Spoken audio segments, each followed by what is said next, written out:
Voilà, j'ai mis le matériel en place. Je vais vous expliquer en quoi elle consiste. J'ai aussi dessiné au tableau une cible.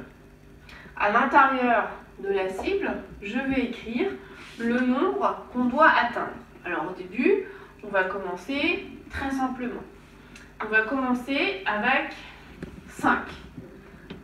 5, c'est notre objectif. On va devoir atteindre 5. Comment est-ce qu'on va faire pour faire 5?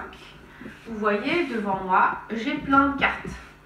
J'ai des cartes de 1. J'ai des cartes de 2. J'ai des cartes de 3. J'ai des cartes de 4. J'ai des cartes de 5. Et j'ai des cartes de 6. Je vais devoir utiliser ces cartes pour arriver à faire 5. Mais attention, je dois obligatoirement utiliser 3 cartes pour faire 5. Alors, je vais dessiner ces cartes sans rien remplir pour l'instant. Une carte, 2 cartes et 3 cartes. Vous savez tous faire 5 avec vos doigts. On sait par exemple tous que 2 et encore 3, ça fait 5. Sauf que 2 et 3, eh bien, ça ne fait que 2 cartes. Or, moi, dans ma règle, je dois utiliser une 3e carte. Alors, comment est-ce qu'on peut faire? Si on décide de garder le 2, je décide de garder le 2, je dois encore utiliser 2 cartes. Et il faut en tout que je puisse compter 5 points, puisque je dois atteindre ma cible, et sur ma cible, il y a marqué 5. J'ai donc 2. Bon, ben je vais choisir 1, par exemple. Je peux prendre 1. 2 et encore 1, ça fait 3. 2 plus 1, ça fait 3. Est-ce que 3, c'est pareil que 5? Non, mais j'ai plus qu'une seule carte pour faire 5. Alors, dites-moi, si j'ai déjà 3, combien est-ce qu'il faut que j'ajoute pour aller à 5? Eh bien, 2, puisque je sais qu'une main entière, ça fait 5. Si j'ai déjà 3 doigts, il faut que je rajoute ces 2 doigts pour aller à 5. Et donc, j'ai besoin d'une autre carte de 2. 2 et encore 1 et encore 2, ça fait 5. Je vérifie. 1, 2, 3, 4 et 5. Normalement, vous avez compris maintenant la règle du jeu. On va un petit peu s'entraîner tout seul. Et puis j'enverrai aux parents des petits exercices pour que vous puissiez vous entraîner. Alors, j'efface le 5. Et puis, on va s'entraîner par exemple avec 7. On va dire que la cible que je dois atteindre, c'est 7. Alors, je vous laisse un tout petit peu réfléchir.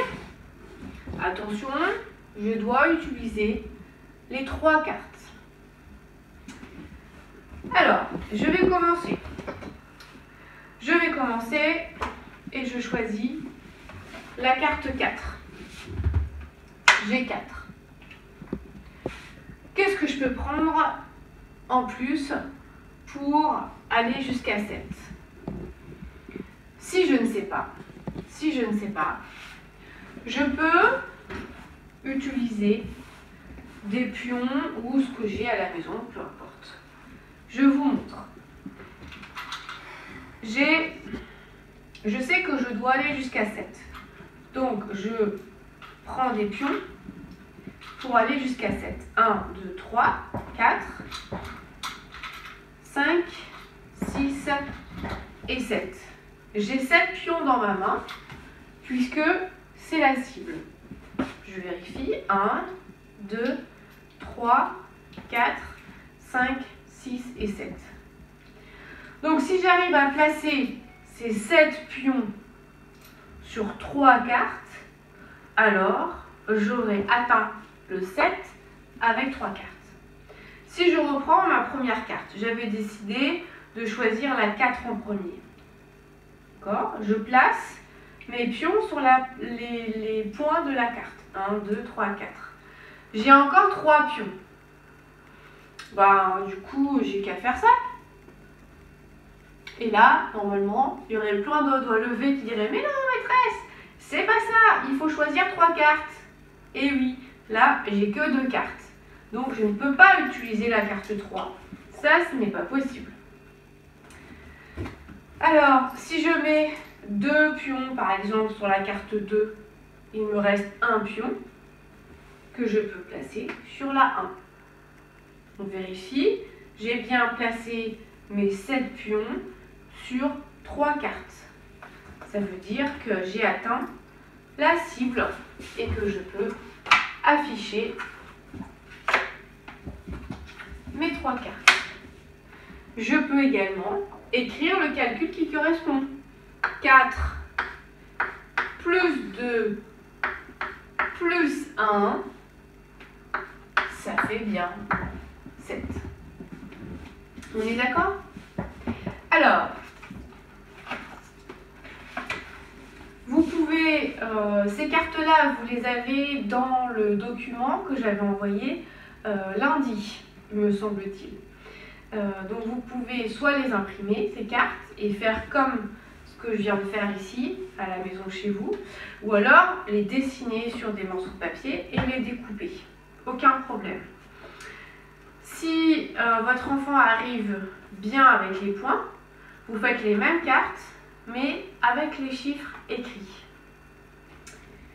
Si tout ça, c'est encore trop facile, vous pourrez faire les exercices de la dernière page du document que j'envoie aujourd'hui. On va juste faire un modèle au tableau. Dans la version difficile du nombre cible, par exemple, il y a écrit 13. Je donne un exemple. Et puis, on donne déjà des cartes. C'est-à-dire que sur le document, on propose déjà, on impose d'avoir la carte 5, par exemple. Et puis, on impose même une deuxième carte, qui est parfois même tout au bout. Et on vous demande de trouver le chiffre qui correspond à la troisième carte. Alors, pour aller à 13, j'ai déjà 5 et j'ai déjà 4. 5 et encore 4, ça fait 9. Ça veut donc dire que ici, j'ai déjà 9 points. Mais je dois en avoir 13. Donc je dois calculer ce qu'il me manque pour aller de 9 jusqu'à 13. Alors, je vais reprendre les jetons pour faciliter les choses. Je sais que je dois avoir 13. Je dois arriver à 13. 1, 2, 3, 4, 5, 6, 7, 8, 9, 10, 11, 12 et 13. Et on m'a déjà donné 9 jetons. 1, 2, 3, 4, 5, 6, 7, 8 et 9. Ceux-là, ils sont déjà donnés. Si je compte ce qui reste ici, 1, 2, 3, 4, c'est ce qui correspond à ce qu'il me manque. Et donc, à la carte que je dois rajouter. Effectivement, 9 plus 4 égale à 13. Voilà pour aujourd'hui. N'hésitez pas à m'appeler si vous n'avez pas compris ou si vous avez besoin d'aide. Je peux vous aider au téléphone ou sur WhatsApp. Bon week-end, à bientôt!